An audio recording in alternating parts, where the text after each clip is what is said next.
kaibigan, ito po muli si Brother Paul Ditose, pastor ng Jesus Christ Baptist Church, and this is our time in the Word, and that is the Word of God. At tayo po nagpapasalamat sa Diyos na meron po tayong opportunity pa rin to come together, do online, to meditate on the Word of God, to study the Word of God.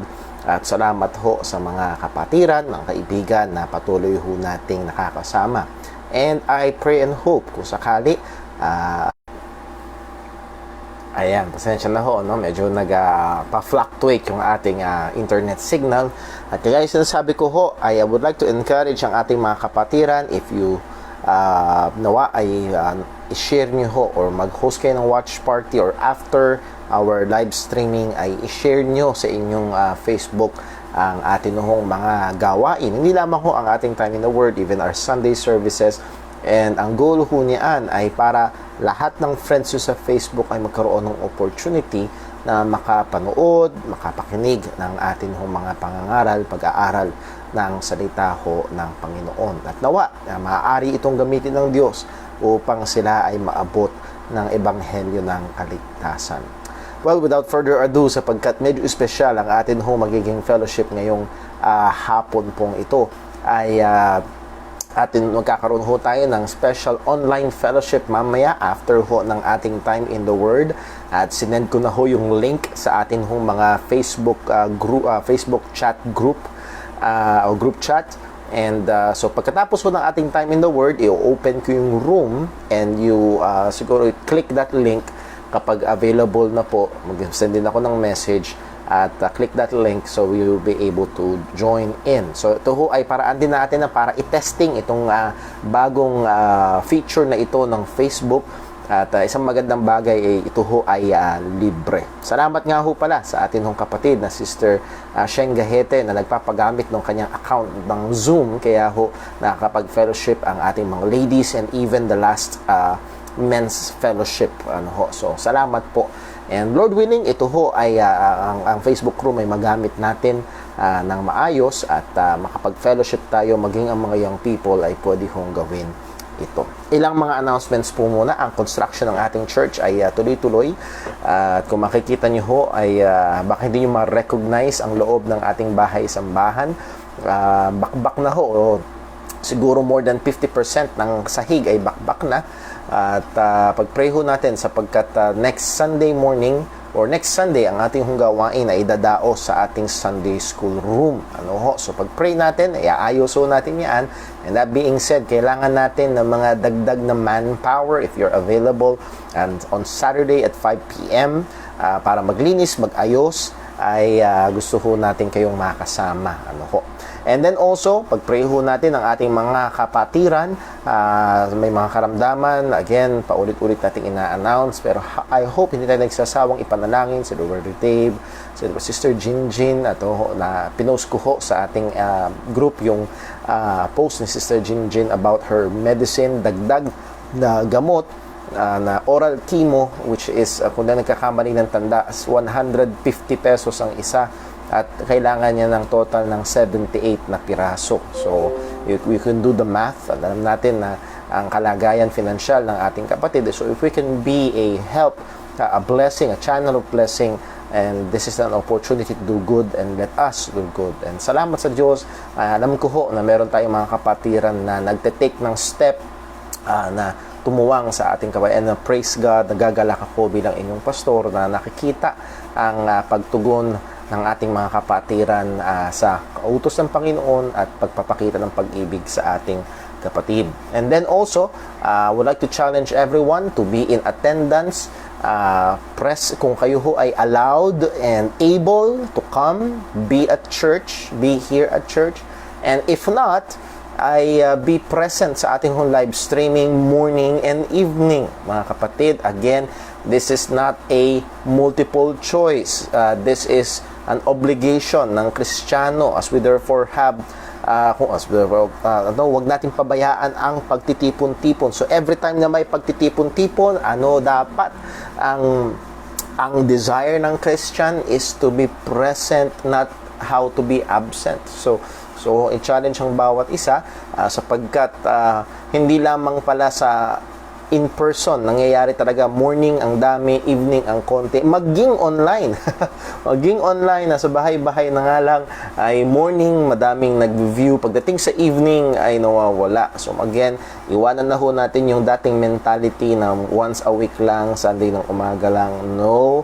Ang sabi ng Bible, huwag nating pabayaan ng pagtitipon. So again, the attitude should be, every time na may pagtitipon sa church, ay ang goal natin ay maging present at sa atin hong kasalukuyang kalagayan, even present online. So let that be a reminder. And also, I would like to challenge the parents, sino hong mga magulang, taas ang kamay, huwag niyo hayaang masayang ang oras ng inyong mga anak. Kamakailan, meron ho akong tinanong na bata, o anong ginagawa? Lalaro po. Hindi kayo nagbabasa? So again, mga kapatid, give attention. Yes, matagal pa ang bakasyon, pero give attention. Huwag nyo hayaang laro lang. Bigyan nyo sila ng chores. Turuan nyo silang maglaba, turuan nyo silang magplansya, turuan nyo silang magluto. Kahit mga simpleng bagay, pagliligpit, mga simpleng bagay, pagbabasa. At hanggat hindi nila nagagawa, walang laro. Mga kapatid, I would like to challenge the parents. It is not easy, hindi nakasanayan, but nawa ang atin hong mga magulang ay ganapin ang bagay ho na ito. Lalo na maturuan sila ng mga pagbabasa ng salita ng Diyos o pagmemorya ng salita ng Panginoon. And again, I would like to commend our young people. Saludo ako na magpapatuloy sa ating Proverbs Challenge. At salamat sa Diyos. Ako'y nagagalak na nagpo-post sila ng verse sa aming group chat, and then their insight about that verse. And nakikita ko kung paano nila inuunawa ang salita ng Panginoon, and it's a blessing to my soul. At natututo rin po ako. So maraming salamat po. So those are our announcements and reminders. But now, let's now go on sa atin hong time in the Word. And the last week ay nagkaroon ho tayo ng deviation ng kaunti sa atin hong pag-aaral. Iniwanan muna natin ang ating Psalm 23 meditation, but we went to a particular doctrine. Naging doctrinal yung ating time in the Word. Doctrinal study, ang ating time in the Word about God's election or choosing of a people for Himself. So again, it is very much biblical, at nakita natin ang basihan ng Diyos ay hindi tayo. Kung mga nakita niyang gagawin natin, kung hindi ang maliwanag sa sabi ng salita ng Diyos, election is by grace. At dahil biyaya ito ay galing ng mismo sa Panginoon, sang-ayon sa kanyang kalooban, sang-ayon sa kanyang desisyon, hindi sa kung anong meron tayo o nakita niya. Nevertheless, mini-maintain din ho natin ang katotohanan na ang tao ay kailangang gumawa ng desisyon.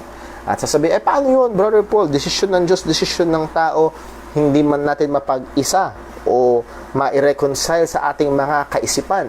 Hindi ho kailangang itapon ang katotohanan o tanggihan. Ang katotohanan sa Biblia, tinatawag ng Diyos ang taong gumawa ng desisyon, manampalataya. At ito rin ang katotohanan sa Biblia. Ang pagtugon ng tao ay base sa desisyon ng Diyos. So, again, hindi man natin ma-reconcile, mahirapan man tayo, nawa tayo ho ay mag-submit sa katotohanan ng salita. So that's just a short review, and I hope you can go back sa atin hong yun ang ganda ho ng ating mga live streaming ho doon sa ating Facebook page. And you can go back doon ho sa ating mga lessons kung gusto niyo pag-aralan po muli or na-miss niyo nitong mga nakaraan ho nating time in the Word. So let's go back to Psalm 23, and if you have your Bibles ready and opened, and I hope you have your Bibles, open it to Psalm 23. And maybe iba sa atin ay kabisado na ito, at napakagandang maging challenge na bago matapos ang quarantine na ito ay makabisado natin ang Psalm 23. So babasahin ko ho at pakisundan nyo, or you can read with me. Ito po ang sabi ng salita ng Panginoon. The Lord is my shepherd, I shall not want. He maketh me to lie down in green pastures. He leadeth me beside the still waters. He restoreth my soul. He leadeth me in the paths of righteousness for his name's sake. Yea, though I walk through the valley of the shadow of death, I will fear no evil, for thou art with me, thy rod and thy staff, they comfort me. Thou preparest a table before me in the presence of mine enemies. Thou anointest my head with oil, my cup runneth over. Surely goodness and mercy shall follow me all the days of my life, and I will dwell in the house of the Lord forever. Pagpalain ng Diyos ang pagkabasa ng kanyang mga salita. Sandali ho tayo manalangin.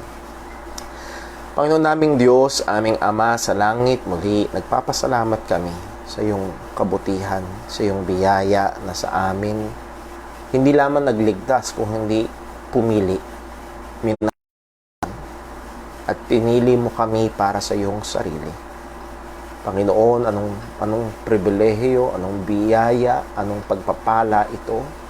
At tulungan mo nawa kami kagaya ng panalangin ni Pablo na lalo pang mabuksan ang aming mga mata, ang aming mga pangunawa upang makita namin ang lawak, ang lalim, ang tindi, ang kapangyarihan, ang kadakilaan ng kaligtasang ginawa mo para sa amin sa pamamagitan ni Kristo. At ito'y patuloy na magtulak sa amin sa kabanalan, sa pagmamahal sa iyo, pagmamahalan sa isa't isa, sa aming pamumuhay bilang Kristiyano, lalo kaming mahubog sa wangis ni Kristo. O Panginoon, amin din pong hinihiling. Patawarin mo kami sa aming mga pagkakasala. Patawarin mo kami sa aming mga pagkukulang. Tulungan mo kami na hindi lamang ito labanan, kung hindi, Panginoon, patayin. I-identify at patayin ang mga kasalanan pa sa aming mga buhay. Panginoon, tulungan mo kami na magkaroon ng takot sa iyo. Tulungan mo kaming mas matakot gumawa ng kasalanan kaysa matakot magkaroon ng karamdaman. Tulungan mo kaming mas matakot sa iyo kaysa matakot magkaroon ng aksidente. Panginoon, ilagay mo sa aming puso at buhay ang banal na pagkatakot sa iyo. Kailangan namin ito. Gusto namin ito. At kalooban mo ito sa iyong mga anak. At sa amin hong pag-aaral ngayon, nawa ang aming pong pagbubulay-bulay sa iyong salita ay magdagdag sa amin ng karunungan, kaalaman, pananampalataya, at pagsunod. At lahat ng ito, O Diyos, ay sa iyo namin hinihiling. Maging ang iyong pag-iingat, pagpapala, pagbibigay ng comfort, at kung yung kalooban, O Diyos, kagalingan sa aming mga kapatirang may karamdaman. Lord, Sister Jinjin, abutin mo po ng iyong kamay. And this Brother Dave, provision sa kanilang mga pangangailangan. Ang aming dalawang kapatid, nagdadalang tao, Sister Rain, Sister Marika, mahabag ka po, Panginoon, ingatan mo po. Maging ang mga sanggol sa kanilang sinapupunan. Ang aming mga kapatiran, at si James Librado na nagpapagaling sa operasyon, nawa, O Diyos, hawakan mo ang batang ito at siya'y tunay na makakilala sa aming Panginoong Hesukristo. Muli, Panginoon, ikaw ang lubos na nakakaalam ng kalagayan ng iyong mga tupa. At sa iyo kami umaasa. Kaya po, sa iyo namin iadalangin ang lahat ng ito. Alam namin na kami ay dinidirig mo sang-ayon sa iyong kalooban. Alam namin na kami ay nakakalapit sa iyo dahil sa aming Panginoong Hesus. Lahat ng ito'y dalangin namin sa kanyang pangalan. Amen. Well, dumako ho tayo sa atin hong meditation at konting review ho sa ating mga napag-aralan na, and I hope ma-refresh sa ating kaisipan. So, Psalm 23, this is a Psalm of David, at tingin natin, ito ay malamang inakda ni David nung siya ay hari na, and maybe looking back sa kanyang experience bilang shepherd, at merong ilang mga evidences ho dito. At nakikita natin sa verse 5, merong mga enemies. So, si David ay nagkaroon ng mga kaaway nung siya ay hari na. So, malamang ito nga ay sinulat nung siya ay naghahari na, and being a king, being one of the richest king at that time, one of the most powerful king certainly at that time, nandun pa rin yung kanyang pagpapakumbaba na sa kanyang, siya yung nasa pinakamataas na kalagayan ng estado ng isang tao, pero kanyang kinilala pa rin ang mababang kalagayan niya sa harapan ng Panginoon, na siya'y tupa lamang sa kawan ng Panginoon. He is God's sheep and the Lord is His shepherd. I'm just reminded pastoran, minsan ay may tendency na tignan ang ating mga sarili na mas mataas kaysa sa iba. O let us be reminded sa mga kapwa ako manggagawa, we may be called in the office of the pastor, but we are still sheep. Tayo yung mga tupa pa rin, at ang mataas sa atin ay hindi tayo mas mataas kaysa iba, kapwa tupa, at ang mataas sa atin ay walang iba kung hindi ang Panginoon. Yes, kapwa tupa, may mas malaking responsibilidad nilagay sa pangunguna, pero tupa pa din. At nawa ito'y magpa-humble, dumurog sa kayabangan at mga maling kaisipan na madalas ay nai-infect ang maraming mga manggagawa sa iglesia. So tingnan ho natin Psalm 1, tingnan natin, the Lord is my shepherd. At tingnan natin yung mga high points na atin hong binigyang pansin, binigyang diin. And again, isa sa wag nating kakalimutan, this psalm is not about the sheep, but rather about the shepherd. This psalm highlights the shepherd. Ito yung ginagawa ng shepherd. Ito yung ganito kahusay yung shepherd. Ganito ka-responsable yung shepherd. And that's why ganun kaganda yung kalagayan ng sheep. At ganun din ho sa atin, ang atin hong shepherd, ang ating Panginoon ay talagang napakabiyaya, napakabuti, at nahandoon yung ating mabuti, masarap, masayang kalagayan, at maaaring hindi perpekto dahil sa epekto ng kasalanan, pero nahandun pa rin ang katapatan at kahusayan ng ating pastol. Isa sa mga hinighlight ho natin ay yung sinabi ni Haring David, I shall not want. I shall not want. So verse number 1. At sabi nga ho natin, ito ay kayabangan sa isang tao, ito ay matinding kayabangan sa isang tao kung ito ay nag-uugat sa kanyang sarili. Matalino ako, mayaman ako, madami akong ari-arian, madami akong alam, madami akong kakayahan. I shall not want, and that is pride. Pero sa kontekstong ito, this is humility sa pagsasabi ni Haring David. Bakit? Hindi ito nakauugat sa kanyang sarili, because hindi ito dahil sa kanyang kayamanan, dahil sa kanyang estado, kundi ang pagsasaysay niya ng hindi ako mangangailangan, hindi ako magkukulang, ay nakakabit sa katotohanan na ang Diyos ang kanyang pastol. And the rest of the verse, the rest of the psalm is somewhat a delineation, pagpapaliwanag. Bakit hindi ka makangailangan? Ba't di ka magkukulang? At sinabi ni Haring David sa verse number 2, ang sabi niya sa verse 2, He maketh me to lie down in green pastures. He leadeth me beside the still water. So naroon ang pagpapastol sa kanya. Nandun yung abundant provision. He maketh me to lie down in green pastures. Hindi ito yung damo, hindi konting damo. This is a picture of abundance ng damo, at nandun yung provision ng Panginoon. At alam natin, at ilang beses natin didiinan, ang Diyos ay hindi tayo tinipid. Hindi lamang ho sa mga physical na bagay, hindi lamang sa mga material na bagay. Sabi ng Biblia, meron kang damit at pagkain, magpasalamat tayo sa Panginoon. And I think most of us, if not most of us, all of us have more than that. We have more than that. At hindi lang ho yun, sa aspetong espiritual, ang sabi ni Pablo, God has blessed us with all spiritual blessings. Walang mahirap sa espiritual na Kristiyano. And also, God lavished on us. He abounded. He superabounded towards us sa pamagitan ng ating Panginoong Jesucristo. So, He maketh us to lie down in green pastures, and also, He leadeth me beside the still waters. Not just abundance, but also peaceful cleansing. There's that peace, there's that cleansing, a picture ng tubig na malumanay, yung paglilinis ng Panginoon. At alam natin na tayo ay nalinis sa pamagitan ng gawa ng Diyos kay Kristo Jesus. We have been washed by our Lord, by the blood of our Lord Jesus Christ. And there is that also daily cleansing. Araw-araw, nakikipaglaban tayo sa kasalanan, and one way or another, pumapalya tayo, nadadapa tayo, and we can always come to God through the Lord Jesus Christ. At ang sabi niya, He is faithful and just to forgive us our sins and cleanse us from all shortcomings. We confess our sins, and that is through the Lord Jesus Christ. He leadeth me beside the still waters. And lastly, atin hong pinag-aralan last week Verse 3, He restored my soul. At yung soul sa Bible, ang daming gamit. Again, kung naalala nyo ho, yung ating pag-aaral, how to study the Bible. Well, context. Ano ho? Tingnan mo yung context. Paano ba ginamit yung soul?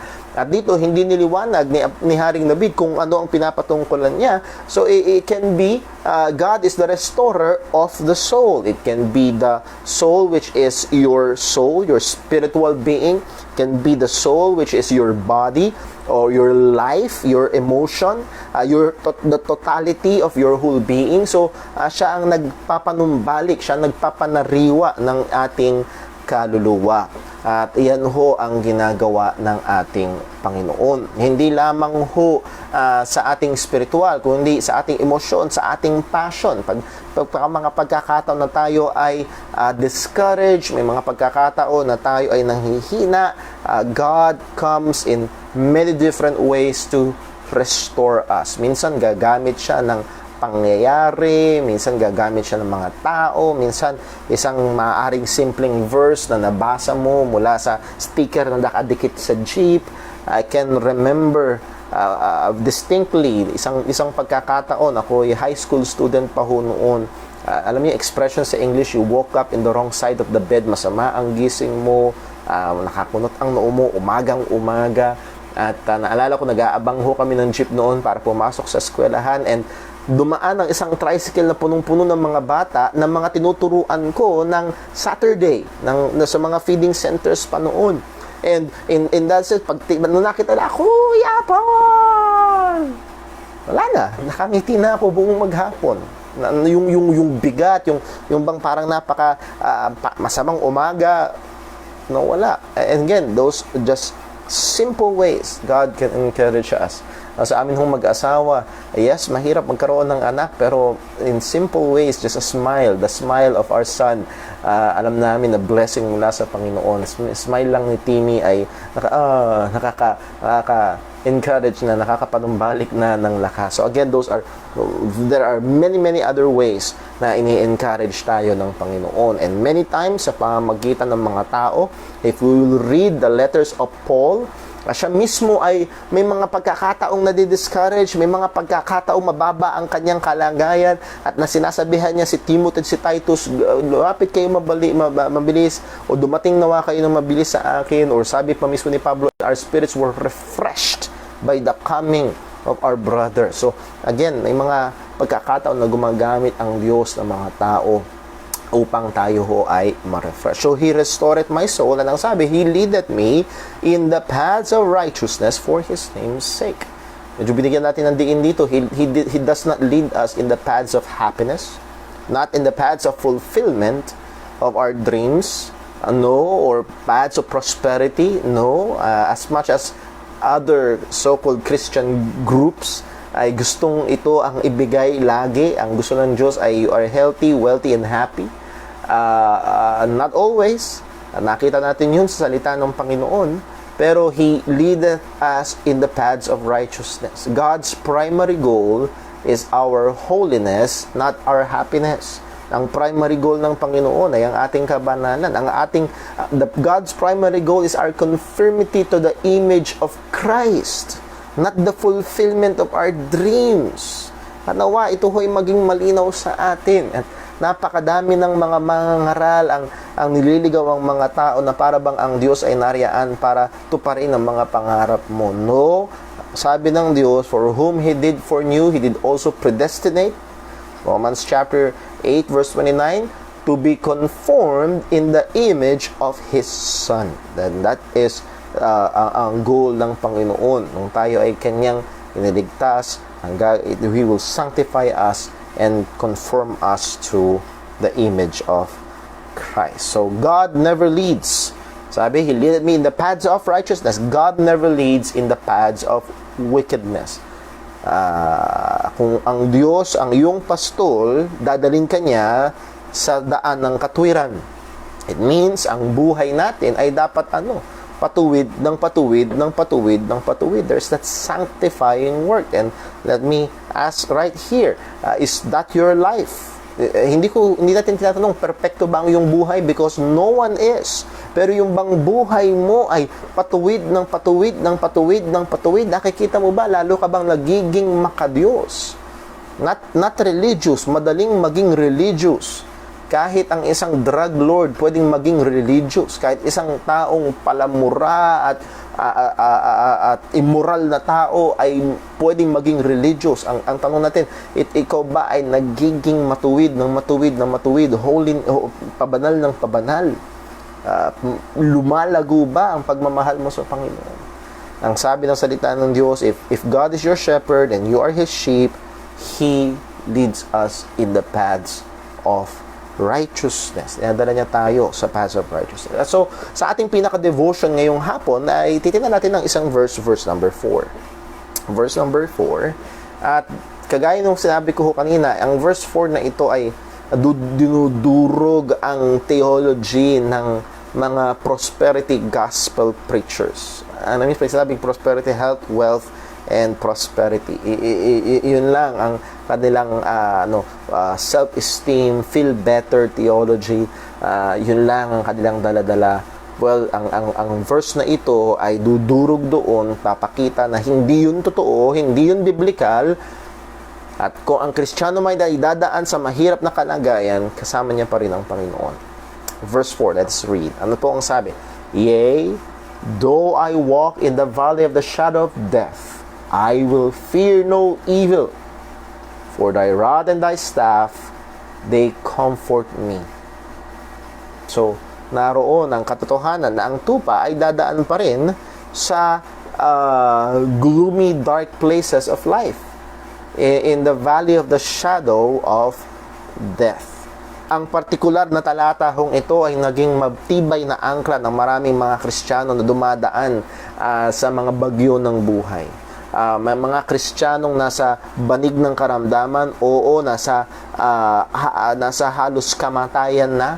Mga Kristiyanong na nakulong, inusig, mga Kristiyanong dumadaan sa confusion, dumadaan sa discouragement, problema sa asawa, problema sa pamilya, problema sa mga anak, problema sa trabaho, sa negosyo, problema sa pera, at maging problema sa loob ng church. Itong verse na ito ay isang napakatibay na tungtungan, napakasarap na tungtungan, napaka-comfort producing na tungtungan. At ang sabi ng salita ng Panginoon, though I walk in the valley of the shadow of death. Now, tignan ho natin ito. Ang verse na ito ay nagsimula sa word na yea. Sa Hebrew, it is the word gam.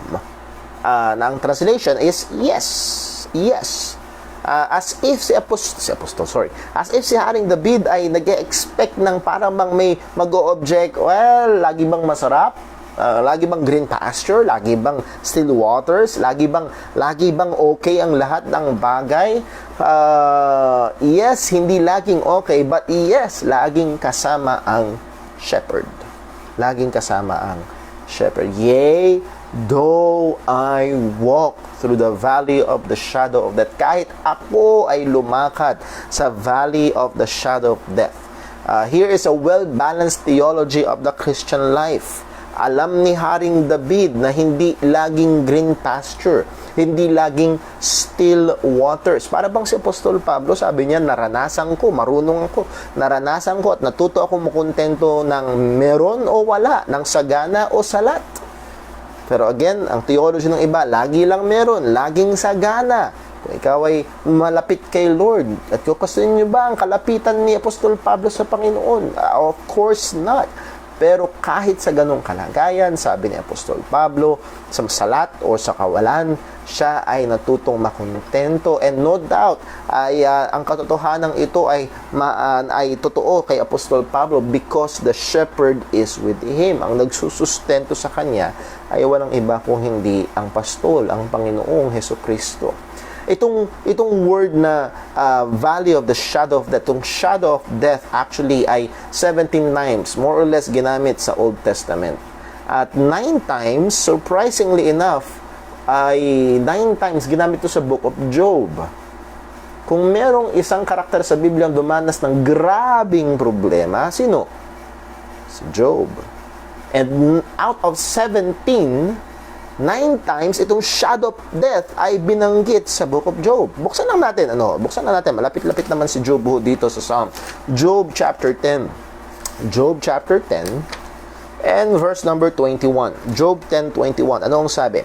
Before I go where I shall not return, even to the land of darkness and the shadow of death. A land of darkness, as darkness itself, and of the shadow of death, without any order, and where light is as darkness. Again, itong shadow of death, it is not a joking matter. Itong paggamit ng Old Testament sa shadow of death, hindi ito isang bagay na magaang, hindi ito isang bagay na madali. Ito'y nagsasabing ikaw ay nasa bingit ng kamatayan. Death can knock at any moment. Nahandyan lang, malapit na malapit. Sabi nga nung iba, parang yung karit ni kamatayan ay nakadikit na sa iyong leeg at isang hatak na lang, tapos na. There is that banta ng sa iyong safety, ng banta sa iyong buhay. Pero kahit na merong banta sa iyong buhay, kahit na nahandun na yung halos parang kumakatok na ang kamatayan, ang sabi ho ni Haring David, I will fear no evil. Kahit siguro si Haring David na-experience na ito, tignan natin sa Psalm 55. Psalm 55, merong record, merong awit si Haring David na nagsasaysay ng kanyang sariling eksperyensya. At maaaring maka-identify ang ilan sa atin dito. Psalm 50, Psalm 55 verse 1 to 6. Psalm 55 verses 1 to 6. Basahin lang po natin. Ano po ang sabi? Give ear to my prayer, O God, and hide not thyself from my supplication. Attend unto me and hear me. I mourn in my complaint and make a noise because of the voice of the enemy, because of the oppression of the wicked. For they cast iniquity upon me, and in wrath they hate me. My heart is sore pained within me, and the terrors of death are fallen upon me. Fearfulness and trembling are come upon me, and horror hath overwhelmed me. Wow! At again, sometimes merong debate kung ang Kristiyano ba ay nade-depress o hindi, nadi-discourage ba o hindi. Sabi na basta faithful ka kay Lord, nandun lagi yung joy. There is joy in the midst of pain. There can be joy in the midst of sorrow, but a believer, ang isang mananampalatay, pwedeng malagay sa isang napakalalim na kalagayan, napakadilim na At sabi ni Haring David, fearfulness and trembling are come upon me, and the horror had overwhelmed me. So yes, pwede ma-discourage ng matindi. And there are believers who will testify, they experience depression. Pero kanino pa rin tumatawag itong si Haring David? Sa Panginoon. Maybe right now, you are going through the valley of the shadow of death. Maaaring hindi banta sa buhay mo, pero bigat ng problema, hirap, tindi, ang dami mo nang sinubukan, pero parang hindi masolusyonan, hindi matapos-tapos. Well, ang sabi ng salita ng Panginoon, sabi ni Haring David, I will fear no evil, for thou art with me. Kanino tumingin? Kayo tumingin. Alam niyo ho, meron akong kilalang kapatiran. Para ba nawawala siya ng pag-asa? Tuwing tumitingin siya sa isang taong mahal niya sa buhay, parang wala nang pag-asa, parang wala nang mangyayari sa taong ito. Well, pag tumingin ka doon sa tao, walang ka ng pag-asa. Pag tumingin ka sa Panginoon, laging merong pag-asa sa Diyos. Though I walk in the valley of the shadow of death, I will fear no evil. Even Apostle Paul had his own experience na siya ay sinamahan ng Panginoon sa isang napakahirap at napakatinding sitwasyon. Bigyan natin ng pansin sa 2 Corinthians chapter 8. 2 Corinthians chapter 8 and verse number 2 Corinthians chapter 1 verse 8. 2 Corinthians chapter 1 Verse 8. Again, yung kaisipan na basta naglilingkod ka kay Lord, walang masamang mangyayari. Tatawanan yun ni Pablo. Basta naglilingkod ka kay Lord, basta tapat ka kay Lord, all will be good, all will be blessing. Baka i-rebuke ka pa mismo ni Pablo. Ang sabi niya, 2 Corinthians chapter 1 verse 8, "For we would not, brethren, have you ignorance of our trouble which came to us in Asia." Well, at bakit sila nagkaroon ng trouble? Because they are serving God. Naglilingkod sila sa Diyos, nagtatapat sila sa Diyos, but there is trouble. Pero anong sabi? Verse 8, "That we were pressed out of measure, above strength, in so much that we despair even of life." Higit sa kanilang kaya, hindi nila kinaya. Hindi nila kaya. Yung nangyari. Verse 9, "But we had the sentence of death in ourselves, that we should not trust in ourselves, but in God who raiseth the dead."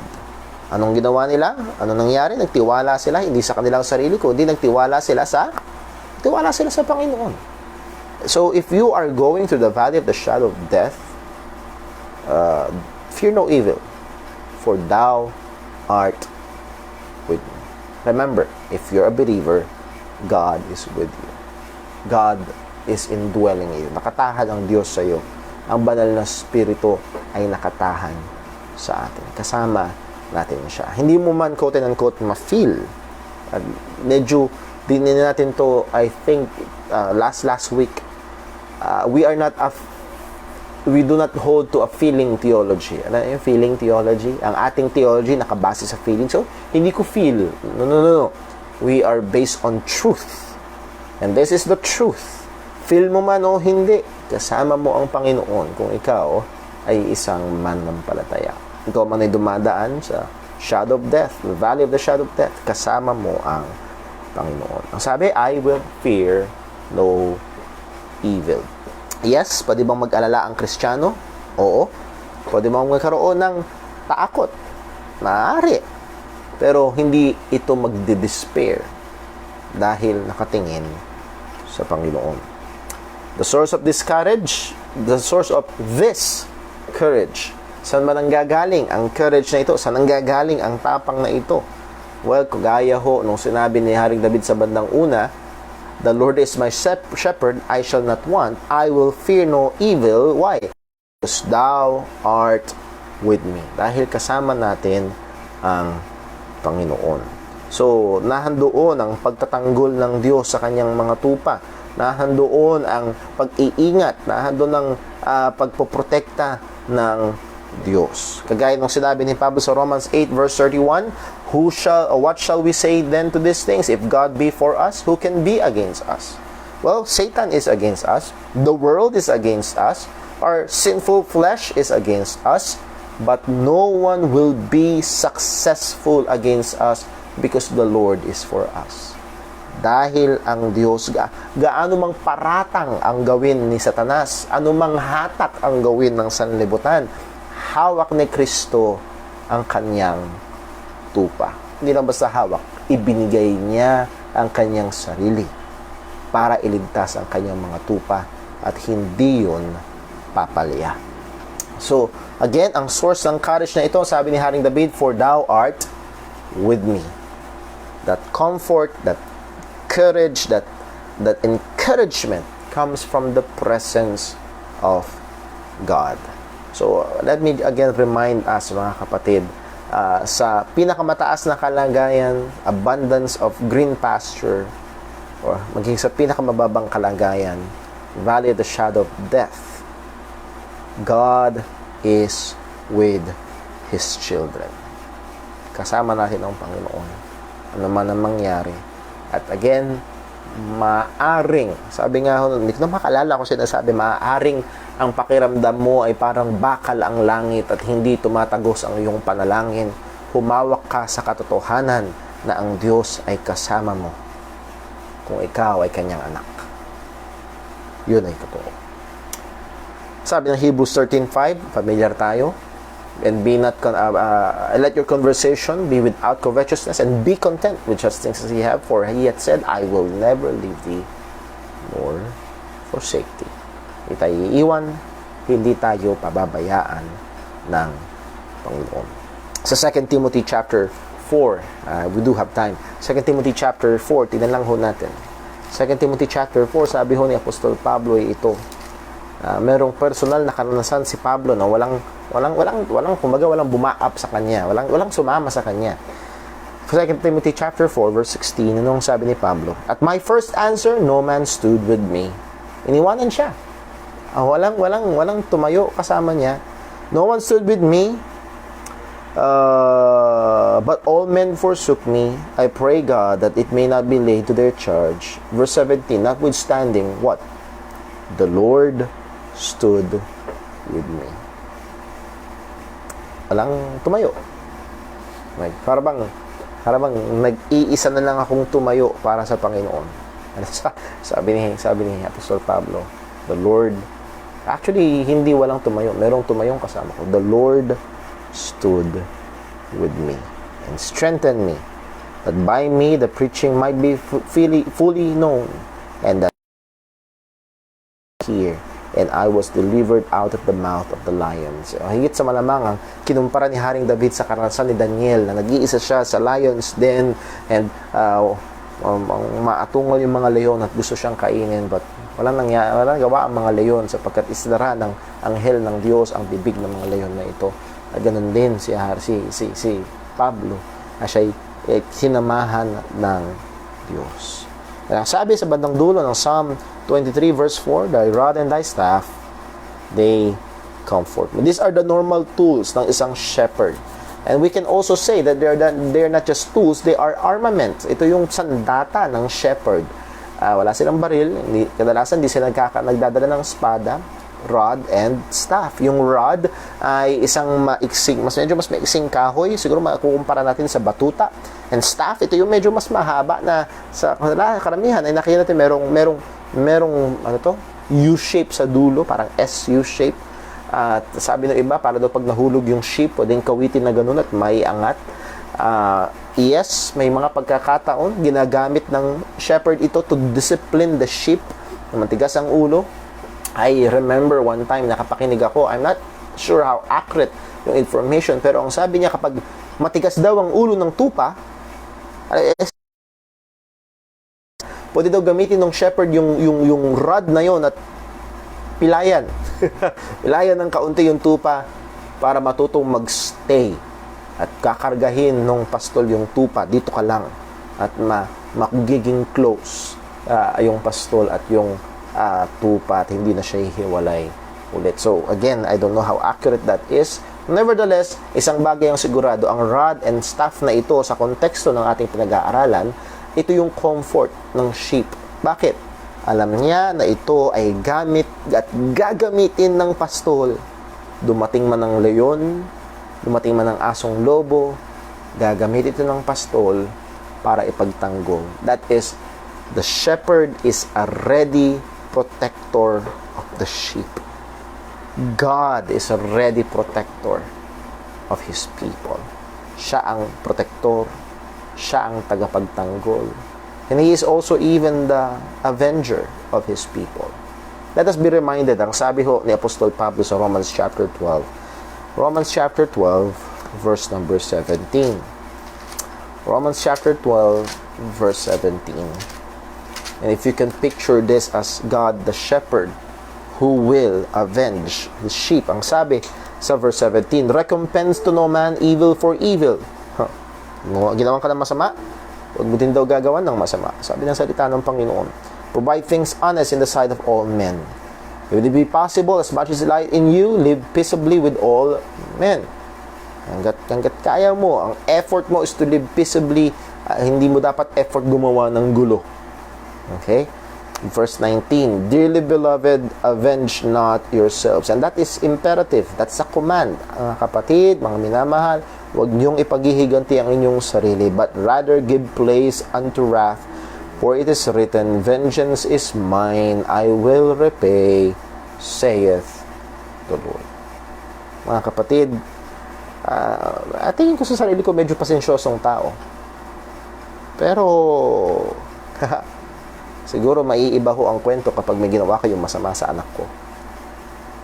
Mga kapatid, can you imagine the heart of God kapag merong gumawa ng masama sa kanyang anak? Kumbaga, ang sasabihin ng Panginoon, anak, huwag. Hayaan mo ako. So mga kapatid, He is our shepherd. He is the ready protector. He is the ready, yes, even avenger for the sheep. At nawa, magtiwala tayo sa Panginoon. So He is the provider, He is the protector, and the avenger of His sheep. Lord willing, next time, baka i-close ho natin yung ating meditation sa Psalm 23, looking at verses 5 and 6. And I hope naging pagpapala ho sa atin ang mga meditation na ito. So, let us pray. Panginoon naming Diyos, sa aming Ama sa langit, maraming salamat po sa biyaya mo. Salamat sa katapatan mo. Salamat sa mga pagtatama mo, paalala mo. Pero lalo't higit, Panginoon, salamat. Salamat sa provision mo ng biyaya upang kami ay maligtas. Salamat sa pagbibigay mo ng iyong bugtong na anak upang kami ay maligtas. Salamat po na alam namin na Ikaw ay kasama namin sa lahat ng oras. Ikaw ang nag-iingat. Ikaw ang nagpo-provide. Ikaw ang nagtatanggol. Ikaw din ang gumaganti para sa iyong mga anak. Panginoon, bilang iyong mga tupa, turuan mo kaming dumikit sa iyo. Turuan at tulungan mo kaming umasa sa iyo. Ipakita mo kung gaano kami kahina upang lalo kaming umasa sa iyo. Ikaw ang aming lakas. Ikaw ang aming tagapagtanggol. Ikaw ang aming pag-asa. Ikaw ang aming pastol. Kami ang iyong mga tupa. Kaya alam namin hindi kami magkukulang sapagkat ikaw ay isang tapat na pastol. Salamat po. Sa pagpapatuloy ng aming pagbubulay-bulay sa iyong mga salita na ito, ikaw ang patuloy na magpala. At sa aming pong time ng fellowship, maya-maya, bigyan mo kami ng kagalakan, bigyan mo kami ng pagpapala, maging katuwaan ito ng aming mga puso. Na kahit online ay magkasama-sama kami. Uli, O Diyos, mahabag ka po sa aming bansa. Dumadami ang case ng COVID-19. Mahabag ka po sa aming presidente. Una ay sa kanyang kaluluwa, abutin mo siya ng biyaya ng kaligtasan. Pangalawa, O Diyos, ay bigyan mo siya ng karunungan na pangunahan ang bansang ito. Muli, O Diyos, sa iyo namin nagkakatiwala ang lahat ng bagay na ito. Dalangin namin ito sa pangalan ng aming Panginoong Kristo. Amen. Well, medyo maaga ho tayo, and that is because meron ho tayong online fellowship. Kagaya sinabi ko ho kanina, nag-send ako ng link. Please check. Nag-send ako ng link sa ating mga group chat, sa Ladies Fellowship group chat, sa Men's Fellowship group chat, sa Youth Fellowship group chat. Click that link. Siguro mga 3-5 minutes from now, i-open ko na ho yung room. Now, kung meron nung nakikinig ho dito na gustong makasama sa ating online fellowship, i-open ko ho ang room sa ating Facebook group, not page. Doon ngayon ay page, nasa page tayo ngayon, pero sa Facebook group. So, if you are not a member of that Facebook group, JCBC, Jesus Christ Baptist Church of Santa Maria group, hindi nyo makikita. And kung sakali man na hindi nyo talaga makita, send a private message sa akin, i-forward ko sa inyo yung link. So after ko hong i-finish ho itong live streaming na ito, maybe 1 or 2 minutes, ay tingnan nyo ho kung open na yung ating Facebook room.